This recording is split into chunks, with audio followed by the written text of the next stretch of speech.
The man suddenly stepped in front of the target, claiming he could catch a fired bullet with his teeth. His wife stood nearby, visibly nervous. She'd never seen him attempt this stunt before.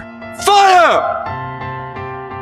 Pull the trigger! Pull the trigger! Then, a gunshot rang out. Not only was Houdini completely unharmed, but he actually had the bullet clenched between his teeth. The king had never witnessed such a performance and rose to his feet in applause. What he didn't know was that the trick was incredibly simple. All it took was a small magnet to pull the bullet out of the chamber while removing the ramrod. This simple illusion skyrocketed Houdini's reputation, and he was soon invited to perform for the Tsar's family. This time, he would demonstrate his divine power. The onlookers were stunned, but Rasputin remained skeptical of such trickery. Houdini had everyone write their wishes on slips of paper, then asked the young princess to randomly select one. When Houdini opened the note, he suddenly remembered he couldn't read Russian, so he had to ask the Tsarina to translate for him. The note read that someone wished to hear the bells of the Kremlin ring once more. Everyone present thought this was impossible. The Kremlin bells hadn't rung in hundreds of years, and even the stairs leading up to them had completely deteriorated. But Houdini brimmed with confidence. He walked to the window, positioning everyone so they could see the great bell tower in the distance. Then he pulled out a handkerchief and, right before their eyes, transformed it into a miniature bell rope. He gestured for the princess to come forward, inviting her to ring the bell herself. As the princess gently pulled the rope, the bell's melodious chime resonated throughout the Kremlin. The royal family members knelt reverently, and even Rasputin was deeply impressed. But this wasn't divine power at all. The secret was simply a sniper rifle his assistant had set everything up in advance and fired at the bell the instant the princess pulled the rope. And that wish on the slip of paper? Houdini had written it beforehand and palmed it. With this performance, Houdini became a world-renowned master magician.